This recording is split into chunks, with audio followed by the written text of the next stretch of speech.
Today's episode is supported by the nice folks at Choose to Think or CTQ. CTQ's offerings, collectively known as CTQ Compounds, aim to help you be more relevant for the future, to build a reading habit, and gather wisdom from areas you'd normally not be aware of. For example, one CTQ compound is known as the Daily Reader. It aims to help you build a robust reading habit as part of a cohort. They do this by bringing to you one expertly curated article daily, which will take about 15 minutes of your time. And they also have a penalty system built in, which ensures that you're incentivized to continue to grow and read daily and remain a part of your cohort. You can check out the Daily Reader and other CTQ compounds at the link down in the description below. We'd like to thank CTQ for supporting the show. Hi everyone, welcome to Sported episode 3. We're back again with an episode revolving around the business of sports and following up on the people behind it. Today we have with us Mr. Siddharth Raman of Sports Interactive, and in this episode we'll get to know how someone can go about making a career in the business of sports and what careers are available, as well as some very interesting stories from back in the day with Siddharth. Siddharth, thanks a lot for being here, and I'm hoping to unearth some of the gems that you told me about when we spoke last time. And hopefully we can bring those to the audience as well, along with your experience in the industry. Thanks a lot. Thanks. Thanks for having me over, Sam. It's a pleasure to be here and looking forward to a great conversation. Uh, so I'll just start off by asking you to tell us a little bit about yourself and your journey, so that the audience gets to know your background. So can you please tell us a little about where you're from, what you studied, and what you're doing right now? Yeah. So I'm from Mumbai. I've spent a large part of my life in Mumbai and some parts of it in Pune. Needless to say, I've been a sports fan throughout my life. Cricket has been my first love, and I from a you know middle class South Indian family, so followed the regular path of do well in 10th and 12th and get into engineering or medicine. I chose engineering, and one thing I always like to tell folks is engineering made me realize what I didn't want to do in life. So I'm extremely grateful to my engineering studies for that. Not taking away anything from what I learned over there, but it made me realize that this is definitely not something I want to be doing for 30 years of my life. So that realization dawned upon me during my engineering. When I did my engineering from Pune, I'm an electronics and telecommunications engineer. I post engineering. I worked with a software company called SAP in Bangalore, and over there I was a part of what was then called quality governance and production team, which is post. This is basically you are an internal customer for all SAP products before. This is post the QC, post the testing, etc. When a shipped product is ready to go out to a consumer, to a customer of SAP, you become the first wall internally to just check whether everything is as per what the customer is going to require. You run various product simulations, load test it, various different scenarios, and see how the product reacts. So I was a part of that team, but during that phase, I also realized that I definitely want to do something in the field of sport, and I was trying to figure out what I could do over there. Sometime between my engineering and before taking up, since graduating engineering and taking up my job at SAP, this was in 2007. There was this reality TV show called Dream Job, which was a hunt for Star Cricket at that point in time, and then Star Sports now.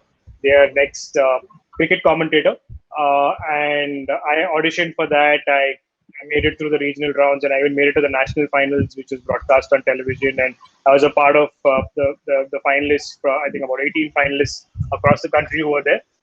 Jatin Sapru, who's currently a presenter on Star Sports, was the guy who ended up winning it. Ended up winning Dream Job, and that experience of being a part of a reality show, but more focused on sports and the background of what it takes to deliver a sports broadcast, sports production, really opened up my eyes to what the opportunities could be. And throughout my time at SAP, I realized that I was trying to figure out a way to get into sports journalism or sports production. I used to maintain a cricket blog. I used to write for a few cricket publications, who were not too well known at that point in time. I used to cold email a lot of editors in a lot of these places to asked them if they can give me a job. Obviously, no response. And of course, there were so many. I'm sure there were so many other people trying to break it at that point in time, and that's when I, through conversations with some of the folks who I consider as mentors or people who I know have done something in the field of sport. One of the things that came up was probably I should try and switch into the management stream, because sports marketing, sports management was just coming up at that point in time. So this is 2008, 2009 when IPL just took over and everybody was talking about how it's revolutionized cricket. But I think the part that really intrigued me was how it revolutionized the business of sport, just through how to present and package a cricket tournament, and how to look at it completely different business model, where you also have a teams own players, you pay players a certain amount of money, franchise owners look at a sports team as one of the many businesses that they run. So a lot of different things came up at that point in time, and that's when I realized that probably this is something worth exploring. And I used to go for a lot of IPL games in Bombay and Bangalore, and in one of those IPL games, I saw one of these the event crew, so to speak, or someone from the management of the IPL walking around, and they had an accreditation around them, and I was curious to know what it takes to get something like that, and I managed to pick up the company name on that, which is IMG, and I had heard of IMG before, but I had never really explored or researched too much about them, and that's when I realized IMG are the pioneers of sports marketing, sports management, and there's a lot to learn from what they've done in developed markets, and they're bringing that same level of quality execution to the IPL. And then I tried to figure out what will it take to work in a company like IMG, and I think it became very clear that I had to get into a management stream to do that, being just another IT engineer, software engineer, trying to get into. We are one amongst millions who are trying to do that. So that's when I started preparing for my MBA entrance exams, and I was very clear that when I go into my MBA, I want to work only in sport. The only reason I'm doing my MBA is to get into sports marketing or sports management, and that clarity of thought really helped, and I'll touch upon that through my MBA process as well. And at that point, this was 2009, 2010, so I gave CAT in 2009, which meant I had to apply, I had to make if I got decent scores, I'd get admitted in 2010. And I was very clear on the kind of colleges that I wanted to apply to. And I gave a bunch of entrance exams. I did my research on which colleges actually even offer something remotely close to sports marketing, sports management. So that's when two colleges came. There were only two colleges at that point in time: IIM Calcutta and MICA, and in both places the course was being taught by the same professor, and this was an elective in the second year. So I think that's that kind of made my targeting of school also sharper. IIM Cal didn't happen, but MICA did, so I was fortunate to get there. And even my B school interview for MICA was all about sport. MICA has this process where apart from the CAT and MyCat and the group exercise person interview, you need to give a statement of purpose that becomes a talking point for your interview. And look, I also consider myself incredibly lucky at various junctures in this journey. And the MICA interview was one such process where one of the interviewers, I had a panelist of 3 interviewers. One of the interviewers was a cricket fan himself, and we got into not an interview but a conversation on cricket, right, and the way cricket has evolved, and different aspects of cricketers, etc. I think for them, they were trying to gauge whether is this guy just faffing around and trying to talk about wanting to build a career in sport, or does he genuinely mean it, right? Like my B school interview was about which Australian captain was better, was it Steve Waugh or was it Ricky Ponting? And my answer was neither. It was Mark Taylor, because he actually built the team that Steve Waugh inherited, and then Ponting took over from there, right? So if it wasn't for someone who wasn't a cricket fan on my panel, and we all know the luck of the draw when it comes to these processes, I don't know where I would have been. So that's how I got into MICA, and once I got in, I was very clear that I want to do something in sport. That's the only reason I'm there. And when I got into MICA, as is the case with any B school, the first 3 months are you're finding your footing in campus life, getting used to acads and your sleep cycle going for a toss, and then also summer internships kicking off, right? The summer placement process, which essentially kicks off within the first 3 to 4 months of B school life, and that was a big I think inflection point for me also, where I realized that if I need to work in sport, it's important to figure out an organization where I could do a summer internship, which allows me to learn about sport. Which meant I had to not apply to a lot of companies, right? So while I continued to be a part, technically a part of the placement process, I was not applying to any companies that came to MICA to recruit for summer interns, right? So it's probably the first guy in the history of MICA to not apply to Procter and Gamble, which is typically a day zero company that hires for summer interns from there. The likes of Amazon, Google, when they came again. So there's this thing about EOI and or an EONI, right? When a company applies, and typically An when names anti-EOI. like that, Yeah. I'm sorry. It's an anti-EOI. So why don't you want to fill the form? I remember this, yeah, because we have Correct. that stuff as well. Yeah. So, but our placement committee also was actually quite nice. Again, incredibly lucky that way, right? Our senior placement committee, which was running our summers, they understood where I was coming from. They knew I was extremely passionate about working in this field. And instead of telling me, hey, why don't you just opt out of the process so it's one person less for us to place, they said, just keep you and I. We'll also keep trying getting companies that might want to recruit in this space. So I used to E and I a lot of pretty much all these organizations, and then in the second term in MICA, this is once the summer placement week was over, a bunch of my friends were placed, and the elective that I spoke to you about on sports marketing, my senior batch actually had that course starting, right? And this is a professor who still continues to teach this course, and he teaches at both IIM Cal and MICA, who's now a mentor of mine, Professor CD Mitra, who conducts this course. And what I really loved about the way he would conduct the course was it was a healthy mix of theory and real life experience. So if it was a 10-session course, 5 sessions would be theory of sports marketing, and 5 sessions would be industry experts coming in and talking to you about how they've operated and what they've learned. Because I think that's the only way to learn about the industry. It's still fairly nascent. Uh, in terms of having enough theories, frameworks, and structures. But the best way to learn in this is by actually from other people's experiences. So while it was a course for the second year, I was so excited and keen on learning about this that I actually used to bunk my own classes and go and sit in the second year classroom to learn as much as possible about this course. And I had spoken to the prof, and he said, if anything comes up, I don't want to be held accountable for this, but you're free to do what you want, right? So he could have very well said, no, don't sit. But it was a nice way for him saying, you come and sit, but if you get caught, you figure it out yourself.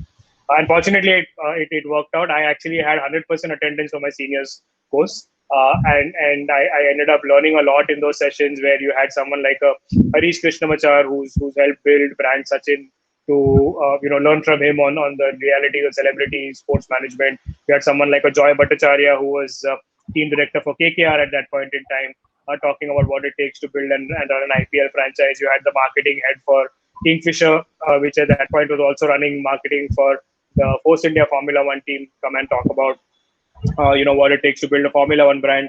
And I just thoroughly enjoyed those sessions, and that just further strengthened my conviction to want to work in this field. And obviously, the hunt for a summer internship still continued, right? So got into towards the end of our second term, got into third term, and still there were no companies that were coming to campus.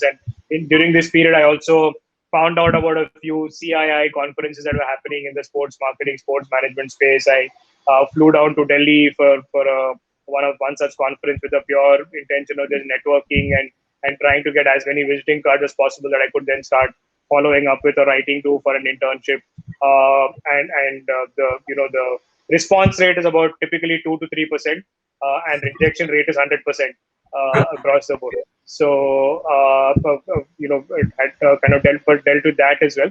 But I think one thing that I was really when I look back in hindsight was I wasn't really worried because it was a summer internship, and I know a lot of folks who are watching this are either B school students or B school aspirations. I think the summer internship should be seen as an experiment, and feel even if it's an experiment that fails, that's the whole point of an experiment, right? Just use that opportunity because the stakes are very low.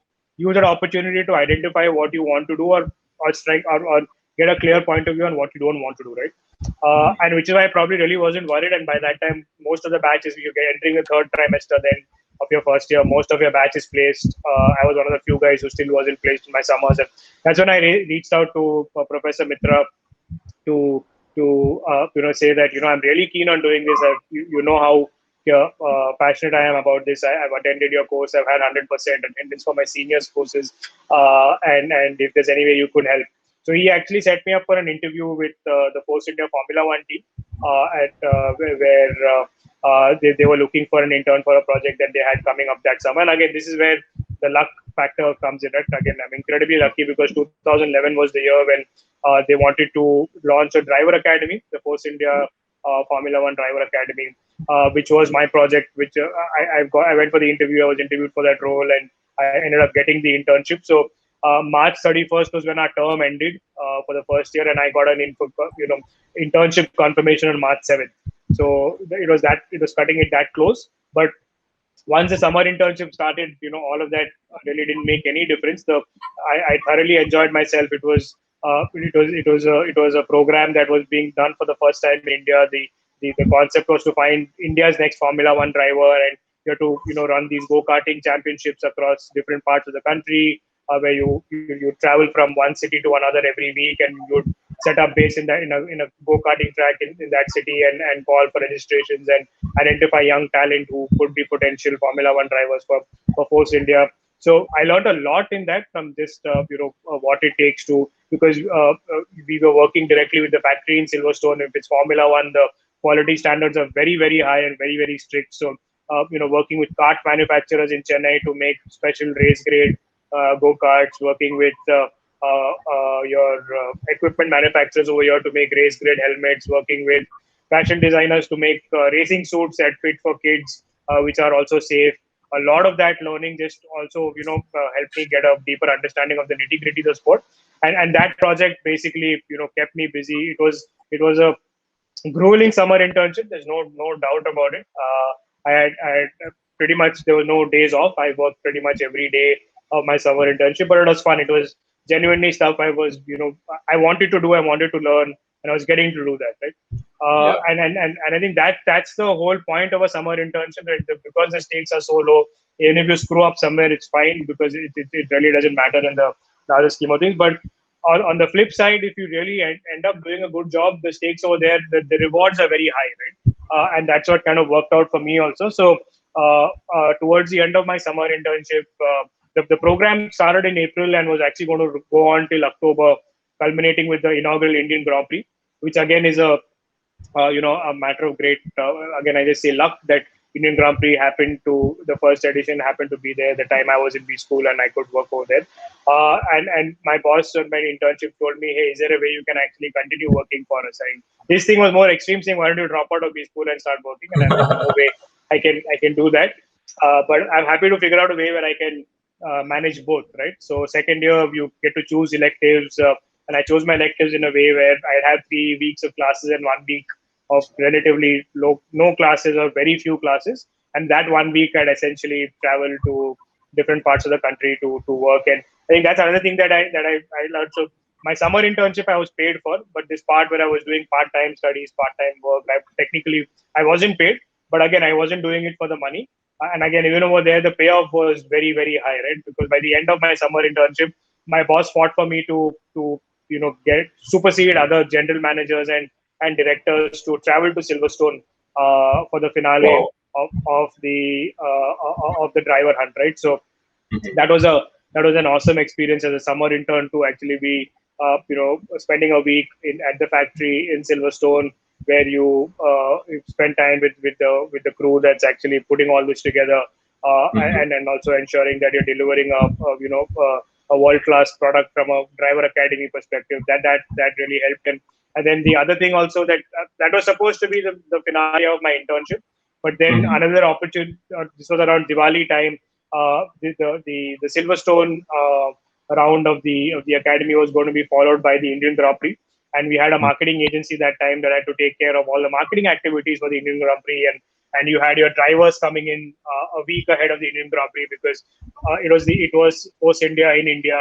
A lot of things to be done, from a marketing perspective, and Unfortunately, it was also Diwali week, and the marketing agency who was supposed to ensure that there was someone traveling with the driver. So the drivers had sponsor commitments. So you had Adrian Sutil, Paul Di Resta, and Nico Hulkenberg at that point in time.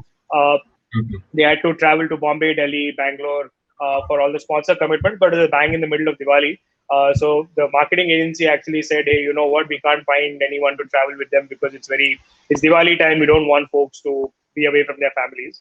So I put my hand up and said, "You know what? I'll do it. It's fine if I'm away from the first time in my life I was away from family on Diwali, but the fact that I was getting to work with on such a prestigious project and literally chaperone three Formula One drivers was an opportunity I wouldn't give up on, and that also was appreciated by the folks at Force India, and that also meant I could travel to and watch the inaugural Grand Prix, right? So I was in the paddock on the opening weekend, got the feeling of what a Formula One race weekend actually is like, and a massive learning experience for me over there, right? So that and all of this is a part of my summer, and as CD Mitra Yeah. jokes now, it's summer, monsoon, winter internship.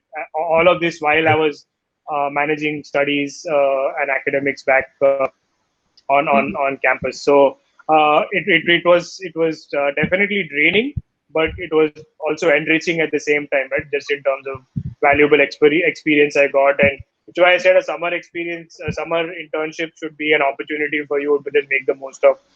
If you're unsure of what you want to do, use the time to just experiment on what you think will work and what will not, right? So I know I've been rambling for quite some time, and this is just my summer internship experience. But I'm happy to just pause, and if there are any questions you think your audience might, want answers to, I'm happy to answer it before I go on to the next one.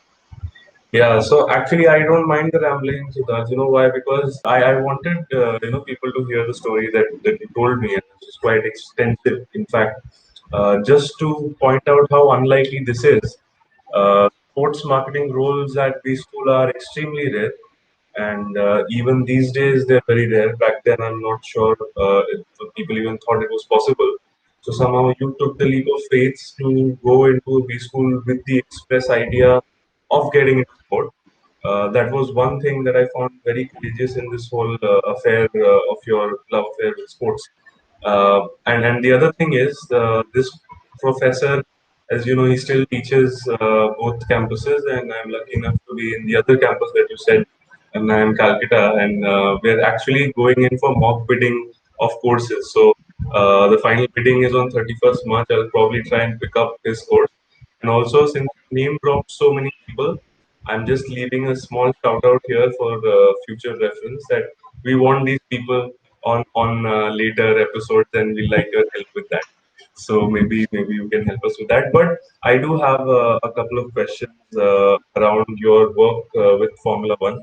So you told us that you had to work for this academy.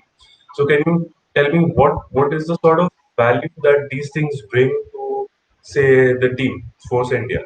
What does this activity bring to it from marketing perspective, or why do they do it? So if you could Sure. explain that. So it was very clearly a long-term marketing objective, right? No one was expecting immediate returns, and this was 2011. I don't know if Formula One fans have heard of this guy called Jehan Daruwala, who's now a Formula, who's I think in Red Bull Formula 3 is doing quite well, and hopefully should break into Formula One soon. We identified him in 2011 as one of the top drivers from the academy. Like he was in the Mm-hmm. top three winners, and he was a 12-year-old then. And that Okay. was the vision with which the academy was set out, that we need to identify 12, 13-year-olds who over the next decade are going to be Formula One drivers, right? Because you're not going to make Formula One drivers overnight. The likes of Lewis Hamilton, Michael Schumacher started karting at the age of 3. And that's what it takes to be the best at that level. So the Force India mindset at that point in time was everything about the team is nothing about the team is Indian except the owner and except the Mhm. team name, right? Yeah. Drivers, team principal, crew, etc. All of those were inherited from the earlier owner, which was a marketing challenge they were trying to solve, but with a long term view, right? And it is Mhm. absolutely fine that even if the guy whom we select, who's an Indian, doesn't end up driving for the team, as long as he gets into Formula One. It's like the Yao Ming effect in basketball in China, right? Yao Ming started playing for the Houston Rockets, and NBA became huge in China. Right? I think it's the Yeah. same thing over here, where you get an Indian Formula One driver who's good, who's really good, and you automatically start developing interest in the sport. So I think that was the marketing objective at that point in time, and also to open up the perspective and horizons for the racing ecosystem in India as to what Formula One standards really are, right? Because you had mechanics from the Silverstone team stationed in India for the entire duration of 2 or 3 months to ensure that everything is being done by Formula One standards, right? Right from the, like I said, the go karts, the helmets, the equipment, the kind of tracks we were choosing, the kind of ensuring that it's a level playing field for everyone. All of that required significant investment from the team, but it was very, very clearly a long-term horizon to get India's next Formula One champion, right? Not just a driver, but a Formula One champion. And Jehan's made it to the podium also a couple of times now for Red Bull. So we seem to be moving in the right direction. So I think one of the very, very few times, one of the things you do in B school and as you get into marketing management is you make a lot of presentations, and majority of the time those presentations are they are lying in your archives after the presentation is made. But I still remember the one presentation that we made for the academy was where we said we want the Indian national anthem to be playing at the end at the podium for one of these races, which essentially means that an Indian driver is finished first, and that's what happened with Jehan a couple of I think late last year when at Bahrain the Indian national anthem was playing when he won when he finished first in that race over there. So it feels gratifying that the title of a slide that you put 10 years later, is almost close to coming true. And that's the beauty of working in this industry. That's the part that I love, right? When you feel that you are able to make an impact through stuff like this and just make life better for people in the sports ecosystem. So yeah, that was the answer to your question as to why they're looking at that now. How unfortunately the way the team has evolved and the way things have kind of transpired with the team itself are the unfortunate incidents. But I think the premise still remains the same, right? That you need to have a good Indian champion for Formula One to be big in this country, and we seem to be taking steps in that direction with Jihad. That makes a lot of sense to me. Also seems to be parallels with what Reliance is trying to do with football, because football is already big in India in parts, and of course we have Premier League and other European league viewers and followers across the country. They're not so big, and probably like I can see Reliance in more of a position having the ownership rights of the ISL to benefit from a boom in viewership. But Force India was probably like a longer term view to really unearth some gems from the Indian scene. Correct. So yeah, Yeah, I and get also I that. think the Reliance play is more holistic compared to what we're trying to do in the academy.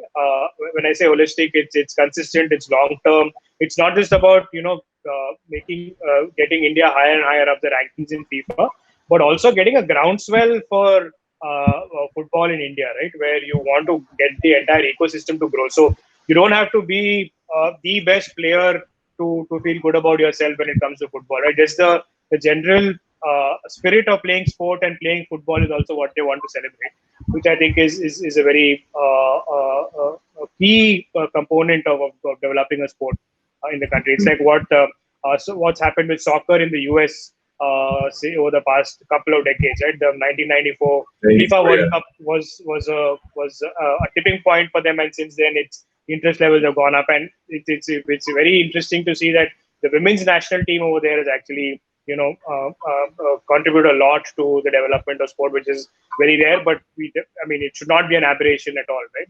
Yeah. You got a world-beating team over there, so I think it's something similar that we hopefully should see in India as well. Yeah, so that's enough of a pause. Please continue with your story as to what happened in your internship, and take it from there. I'll interrupt you again if you're rambling or if there's something I want to ask. Sure. Look, since this is a B school audience, I also want to reiterate the fact that if you're getting into a good B school, make the most of the opportunities that you are there when you're on campus to be able to get a better understanding of the business of sports. So I spoke about this internship I spoke about, but that wasn't the only thing that I did to kind of grow my experiences in sport. During my first year, again, incredibly lucky, right? The 2011 World Cup, Cricket World Cup was happening in India that time. And through my the folks whom I know from my days at Dream Job, I got to know about an opportunity where Castrol, who was a sponsor, ICC sponsor at that point in time, was trying to do something which was quite new age for 2011, right? Build a digital destination, create content from the venue, and upload it over there in real time. Which in today's day and age is quite hygiene, but we are talking about 2011, right? So they were looking for people who could help with that, and Ahmedabad was a venue for the World Cup, and there were three matches at that point of the World Cup that were in Ahmedabad. Two of them were group stage matches. One was the quarterfinal, and I had applied for that post. And again, the nice irony is Sports Interactive was managing it for Castrol in that point in time, so I had to apply to Sports Interactive. I got the job. So my first job with Sports Interactive was actually as a digital volunteer, so to speak, where and on match days I would need to go to the stadium, create, talk to fans, create content from there, and go back to the office in the stadium, through hopefully an internet connection that works, upload it to the Castrol portal, just castrolcricket.com. And I spoke to you about the accreditation that I saw prior to entering B School during an IPL game.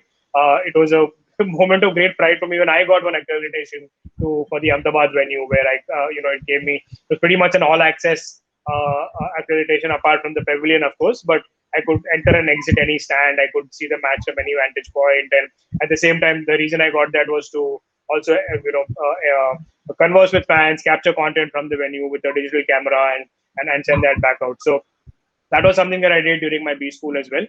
And this was again when I hadn't got an internship, but this was a project that came up at that point in time thanks to the World Cup, and I managed to get it. And the other interesting part was I saw the India Australia quarterfinal in Ahmedabad. I got paid to watch it. It was also in the middle of my exams. It was in the middle of my final semester exams, or that was March. I still remember March 24th. And over there, I must say the institute was extremely supportive of that. I was allowed to give the exam a little early compared to the rest of my batch that morning, and because I needed to be there at the stadium by a particular time, I was able to do that and head out early to the stadium. So a lot of gratitude for and again, it's like I say, luck, right? It was a director at that point in time who understood it, and if it was any other academician, they would have probably, or some other academician would have said, no, studies are critical. Exam, how can you play around with exams, and we can't change the time for one person, etc. But none of that happened, so I consider myself to be incredibly lucky.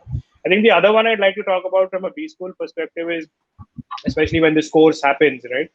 So many speakers come to campus who are or guest lecturers who are industry professionals. I think make the most of that as well, right? Pick their folks when they come to campus, they enjoy talking to young bright students. So and they let their guard down a bit, if they unlike when they were talking to the press for fear of being misquoted or something being misinterpreted. So one such opportunity I had was in my second year when Siddharth Raman, who at that point in time was the CEO of the IPL, a CD had got him to come to campus to give a talk. And over there, one of the things that I tried to figure out was if he's flying in, obviously the institute is going to send a car and driver to pick him up at the airport, and it's a 1 hour drive from the airport. Why don't I try and tag along there? And I spoke to CD and I asked him, is it okay if I go and receive him at the airport and bring him back to campus? And that's absolutely fine. So you're a second year B school student, you're receiving the CEO of the IPL, and you have 1 hour drive from the airport to the campus. It's worth that 1 hour session was probably worth more than 10 hours of lectures in a classroom, just in terms of learnings, in terms of just picking his brains and asking him various different things. And it was a fascinating experience, and I thought it would be just that 1 hour. But after we reached campus, we realized he wanted to grab a bite, so he asked me to join him at our outdoor 24-hour canteen, where we continued chatting over aloo parathas. And if someone a year prior to that had told me, you'd be sitting in a night under a tree eating aloo parathas with the CEO of the IPL talking, where he's telling you how he shifted, how what it took to shift the IPL to South Africa in 20 days. I would have, taken offense to that for playing with my emotions, but that actually was happening, right? So I think the point I'm trying to make was if you're really genuinely passionate about this, you will find opportunities to do this, right? And I learned a lot from those sessions or those interactions that I had with people. And there are many more, right? A professor like CD Mitra will get some really good guys who've done fabulous work in the industry, and you learn so much from them. Just make the most of those, right? And that's the whole point of the B School experience, where you learn a lot of the learning also happens outside the classroom. Through some other times, these folks are staying on campus, so you'll catch them at the mess for dinner, or for a late night chai or coffee at the 24-hour cafeteria. I think those kind of things are also apertures where you should just try, and you need to be genuine about it, right? Because they can also see through if someone's being fake about it. So if you're genuinely passionate about it, these things will also come naturally to you to be able to pull off. So I think that is another piece that from B School Life I thought would be helpful for people to keep an eye out on, to maximize your learning opportunities through all the external speakers who come to campus. Yeah, hopefully next year Splash will have some speakers on campus because for COVID reasons we had things shut down. But even when they're on when they're speaking, it gets a little intimidating at times because it's a little out of the world. I mean, if you're genuinely interested in something, that's a different thing. But sometimes these days, because it's on Zoom, you can't really ask questions. You ask a person because there are 70 other people watching, and you think, is this a little stupid? You'd be able to do much more of those things that you think are stupid in that 1 hour cab ride. Yeah, And because of that, I think the genuineness of your interest also comes through and you can really get at. But I take your point because I've taken the same opportunity to do such things in my undergrad and also in school when we had some people. Um, yeah, yeah. So, after your internship, I know you worked at UV, am I right? And that is then that correct. was Yeah, also in a sports connected role. How was that? that is How did correct. you go about doing that and what did you work? Yeah, so fortunately for me, during the final placements, and again, I keep coming back to this point of luck, right? Because it's important to acknowledge it. For the first time in the history of MICA, or at least for the past 4 or 5 years, that UB Group came to campus to recruit, right? So it was United Spirits at that point in time. So they are the owners of RCB, and they were also had brands that sponsored Post India Formula One, so there were opportunities to work there. And that was the only company in the placement week that I had applied to, and I think they were a day one company, if I'm not mistaken, if not day zero. So day zero, I didn't apply to anyone. Day one, I'd applied to them because they were there. And again, in my interview, I was shortlisted for the interview, and in my interview, I was very clear that I've done this with Force India. I want to do something similar when I joined USL, and it only look the opportunities will be there, but at the end of the day, our core business is Alcobev. So you will have to do some work over there also, and don't expect to be a 100% in sport kind of role, which I think is fair. Also was a learning for me at that point in time, and probably relevant now also, that if you want to work in sport, I think sometimes you also need to be ready to accept the fact that it's not going to be 100% all the time. But even if it's 30, 40, 50%, you should take it up, because even over there, the learnings are massive. Yeah. So I got recruited into USL, joined the management trainee program. As a part of the management trainee program, you have a sales stint. My sales stint was in North Karnataka. So you 6 months ago you were in Silverstone, rubbing shoulders with Formula One mechanics, and now 6 months later you are staying in a shady lodge in Hubli, where you need to go to quote unquote thekas every day to sell McDowell's, Royal Challenge, Signature. You need to set up displays in cockroach infested shelves so that your brand gets more visibility. So it was a very humbling experience, but I think what kept me going was the fact that I knew that there would be an opportunity to work in sport that would come my way, right? And I Mm-hmm. think even over there, this theme of luck that I keep talking about, right? That Yeah. when I was recruited to actually join what was called the emerging markets team, right? So emerging markets for USL at that point in time was Africa and Southeast Asia. They were launching brands in those markets, and And the conversation was, a large part of our brand building in, say, in Southeast Asia would be with football team partnerships, right? Premier League team partnerships.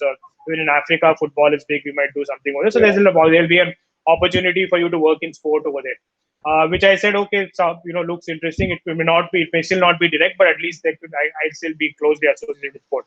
So when our 6 month sales stint got done, I actually was waiting to get a date to join this emerging markets team. And I got a call from the HR saying, hey, we found this really interesting role. Why don't you come and meet me? And I didn't say anything on the call because I've already got a role. So what are you trying to tell me? So I went there and they told me, you know what, there's the digital marketing team at head office, which is Bangalore, is looking for someone for digital marketing for RCB for the upcoming IPL season. And I said, okay, but you do know that I've got something going in the emerging markets team, right? And they actually weren't aware. So there was some glitch at the back end where it wasn't recorded that I'll be going to this. And they said, oh, okay, we did not know that. So then in that case, you should stick to emerging markets only and we'll find someone. I said, no way. Now that you told me this is happening, I want to do this RCB team. I want to meet them. And if it means talking to the head of emerging markets and wiggling my way out of that, I'll take that headache off you. I'll take care of it, right? So let me give this a proper shot. And if you have someone who can go to emerging markets, I'll talk to the emerging markets as well, right? So I think again, when you want to do something that badly, you'll figure out a way to find a solve, right? Otherwise, you'll be, you are at the mercy of HR and they'll say no. So it took a bit of convincing and perseverance. And I spoke to the team at RCB. I loved the folks that I'd be working with, and I said this is what I want to do. And I also had a conversation with the emerging markets head at that point in time, who took the conversation quite well. I was worried about how we might perceive it. I didn't want to start off in an organization on the wrong foot by pissing off a senior person, but he was also quite nice about it. And that's how I got into RCB that season. And then 2013, this was 2013, the 2013 season, and RCB has always been at the forefront of digital marketing, and that's where I learned a lot of what it takes for digital marketing for an IPL franchise, and that kind of kicked off my journey in both digital and sports, and from there a bunch of other things through my journey in the sports industry. I'm happy to talk about that if you have any specific questions, but the main part was through these stories to tell you what. If you want to work in sport, opportunities will keep coming. It's about how you maximize it and ensure you get things going in the way you want. So Siddharth, thanks for being back, and we're looking at your story, of course, but we also want to look at the work that you do on a day-to-day basis and throw some more detailed light on that.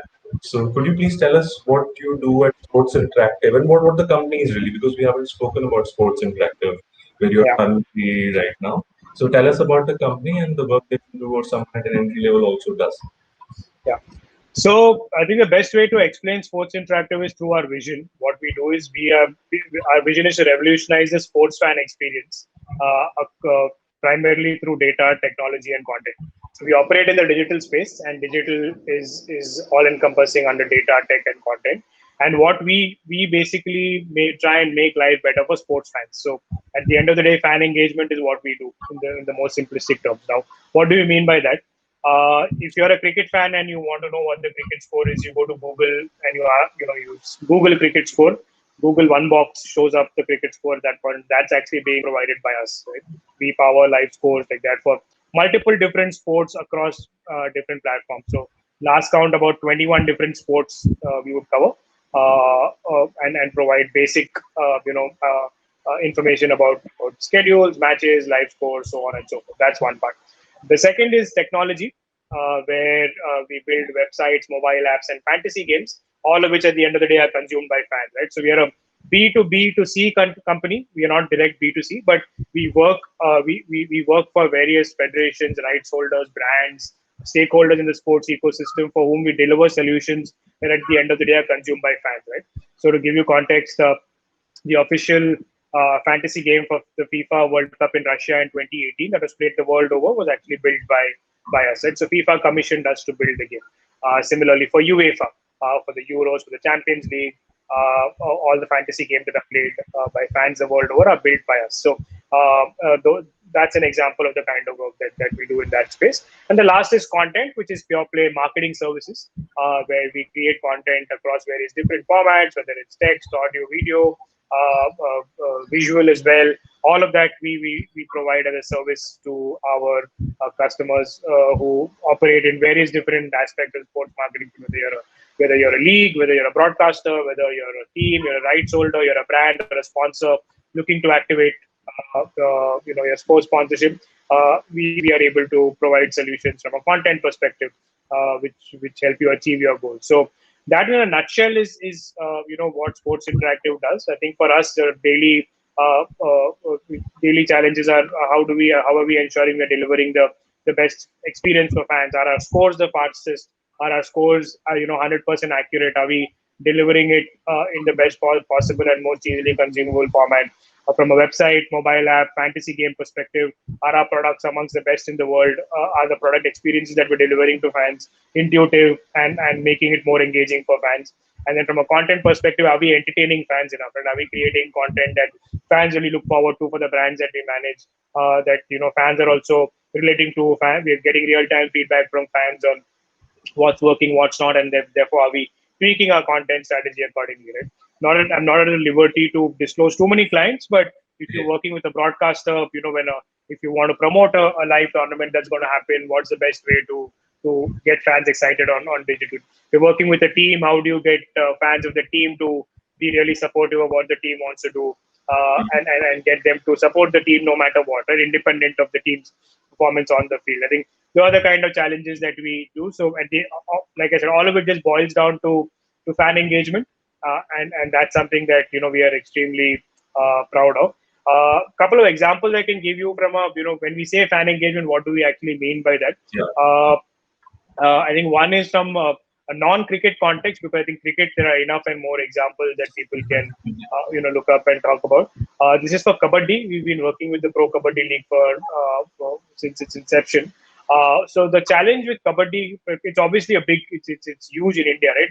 Anybody who talks about Kabaddi, they know what PKL is. But the challenge for Kabaddi compared to cricket is the rules of the game are a little less known. The players are still not very popular.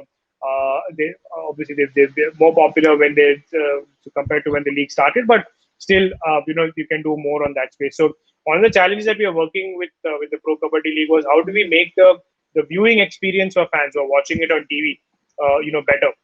How do you come up with a second screen engagement that just makes it meaningful for fans and also helps them understand the sport and the players better?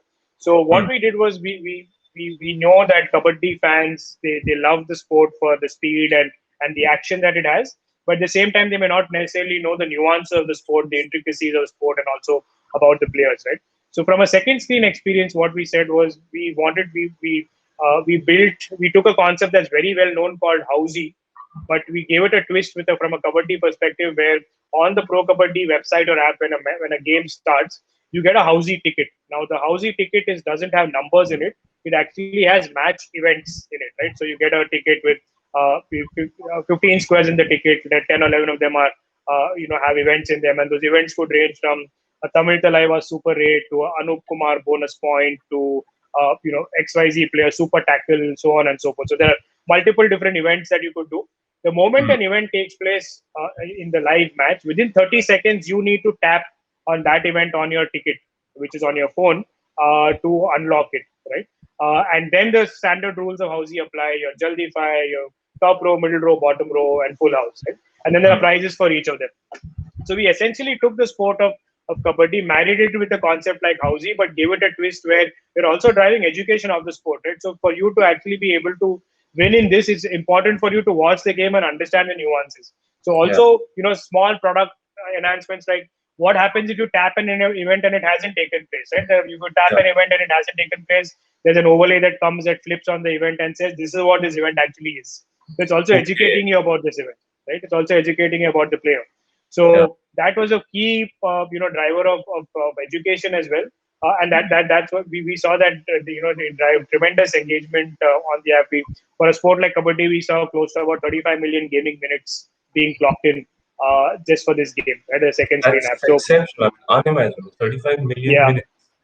yes, 35 million minutes total spent time spent on this game, right? Which is for kabaddi, it's unimaginable. It's wild, yeah. So that is a good example of how we deliver fan engagement, Mhm. understanding fans, understanding the sport, understanding the nuance of the sport, and bringing it alive through an activation like this. So that's just one example that I always love to talk about to explain best what we do Yeah. from a fan engagement. And obviously, this is just one part of multiple different things, but it gives you an idea of the kind of work we do. Yeah, now because now even I was interested to know what exactly you do because I also didn't quite in my research I didn't quite come across the nitty gritties, but this sort of tells me because it's like a marriage of tech, content, marketing, Data. ideation, data, Correct. and just something I'm personally interested in when you are providing scores, live scores. So is there someone who's actually paid to just watch a game and type in the score? Is that it? Yes, there is Because a team that does that. okay. Yeah. So So also one more thing. You know, in football, there's this huge data collection company called Opta, which provides you match statistics and all sorts of yeah, passes, binge, and all yeah. that. So do we have anything of that sort for cricket, or do you guys do that? Yeah, we do that for multiple sports. We have the most robust cricket database. For every delivery Uh, that's bowled in matches today, we capture about 40 different data points. uh, So if you want to know Virat Kohli throughout his ODI career between overs 15 and 20, how many times has he played, a cover drive that has resulted in an outside edge that has been dropped in the slips, we'll be able to query that and give that to you in less than a second. That's the depth of data that we're able to capture. exception. So yeah. You also provide this data as a sort of service to back to clubs and franchises, Yes. like because that's like Opta's model is they provide data to analysts, to teams, Yes. media organizations and such. It's So the that, same model. It's exactly the same model that Opta does. We provide it to media houses. We have analysts who travel with the team also in prime and more in kabaddi because Mhm, we've been working in kabaddi since inception. So we have team analysts who tap into our kabaddi database and are able to mhm, help the team coach and players make more informed decisions. So hypothetically, when XYZ Raider enters the mat from the right side, his propensity to go out to the center defender is 80% more than mhm, someone else, right? So then you're prepared for that when that happens. mhm. Those kind of things are what we provide. So then, this seems to be quite an evolved ecosystem. I mean, I didn't know that we had such an evolved ecosystem for sport, even kabaddi in India. I of course thought that for cricket we'd have that because we're a cricket crazy nation. But because it's such an evolved ecosystem, I'd like you to tell me a little bit about some other work that goes on that may be parallel to your company or that may be upstream or downstream and how that ecosystem has evolved over the last few years that you've Yeah. been. So I think I'll break the ecosystem down into different chunks, right? And therefore, and within each of those chunks, what are the kind of roles you can look at over there? So I think the first and foremost are rights holders. This is like your BCCI, Mashal Sports for Kabaddi, AIFF for football. They are the right. I mean, they basically control the rights of the sport in the country, and within their those organizations, there are roles in operations, marketing, sponsorship that will make sense for people to explore, right? And I think they're over there. You require someone with a management background, understanding of media, obviously a love for sport will help to be able to work in one of those three verticals over there. The second is the broadcasters like your Star Sports, Sony, and over there largely the roles are from a sales and marketing perspective. So you could be a sponsorship salesperson over there, or you could be a marketing person. Building all the brand campaigns to drive deeper and deeper fan engagement. The third set are all the franchisees, the team owners in the various leagues across the country. The part that I really, am gung ho about is the fact that so many established corporates are getting into this, which means that you're going to have good governance, good models, robust business practices. So you have the likes of you have Reliance, Adani, Tata, JSW Group, GMR Group, Red Chillies Entertainment. All of them are solid corporate backing who are also making investments in sport. So there are roles in those organizations as well, where you could be either involved in sponsorship sales or marketing, or even digital marketing or digital content creation, and overseeing all of their sports investments. That's one role over there. The next one, which probably didn't exist until 3 or 4 years ago, was the entire gaming space. And even within gaming, there's fantasy games, there's casual games, there's mobile games, right? So your fantasy games are like the dream levels of the world. There are opportunities over there in product, tech, and marketing. Casual games are the likes of your Ludo King, right, which really picked up during the lockdown. And then there are mobile first games like your PUBG, or the MPL model of mobile gaming, where there are again opportunities over there in product, marketing, and tech.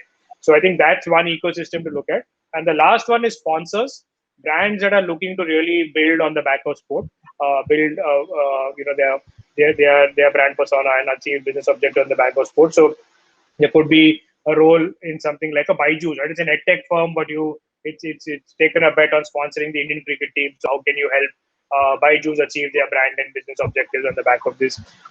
There could be something like Kingfisher, right? Again, which has been classically always been associated with sport. So if you're on the brand side at Kingfisher, the opportunities for you are massive to work in sports, similar to what I had with USL, where because of the RCB connection, I was able to work on RCB over there.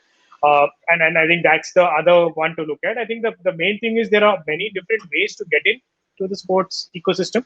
I think it's always being open to whatever opportunity comes your way. Don't get hung up on one type of role or one organization. It could be a circuitous path that gets you to where you want to get to eventually in 7 to 10 years, right? But the other different avenues that are available, with each of them having different roles that you should be looking at. And 10 years ago, probably only 1, 2, and 3 were available, right? Yeah. Gaming and sponsors were probably not that much. So those four being added over here are also a testament to the fact that the industry is maturing, industry is growing, and opportunities will keep coming in. That's great to know. As I'm not, I'll tell you, I'm not a huge cricket fan or even kabaddi fan. I'm a huge football fan. But mainly, as we Indians tend to do, we look at the Premier League, an Arsenal fan in particular. So I sometimes, when I'm dreaming, I think maybe I can land up at Arsenal doing something, give me some hope. Maybe get some experience here and then try out there. Yeah, and look, that's not a pipe dream, right? A lot of the Premier League clubs are looking at Asia and India in particular as the next growth, as the next avenue for growth for fans. Look, the math is simple, right? They've saturated in Europe. Yeah. From a fan base perspective, if they want to generate more revenue, get more revenue streams coming up, they need to grow the fan base. And the growth in fan base is going to come from the most populous part of the world, which is Asia, APAC, and India, right? So If China you, and India are the big ones. yeah, if you ever happen to work with Arsenal, please drop me a message and there's an opportunity. Let me know. Sure. Yeah. I mean, look, personally for you, Arsenal has an office in Singapore. They operate out of APAC. So you can look that up, and I'm sure they get a lot of fan email asking for opportunities. I'm sure you can also give it a shot. Yeah, I'll cold email them sometime shortly. But Siddharth, thanks so much for your time. This is the last question I ask everyone. So, feel free to answer it as you see fit. What does sport mean to you in your personal life? Sport, to me in personal life. Yeah, Wow, okay, that's on a deep. personal level. Yeah, that's tends to get people a little off guard. I think sport is a good metaphor for life, the way I look at it. You can learn a lot. I'm a big fan of explaining things through the lens of sport. And sport, there are always learnings from what happens on the field of play for you to be able to take into your daily life. And for me, that's the simplest way to explain it. Sport is a metaphor for life. Personally, for me, while I'm a big cricket fan, from a participation perspective, I've picked up medium to long distance running over the past 4 or 5 years, and I feel there's a lot to learn from there for not both personal and professional life.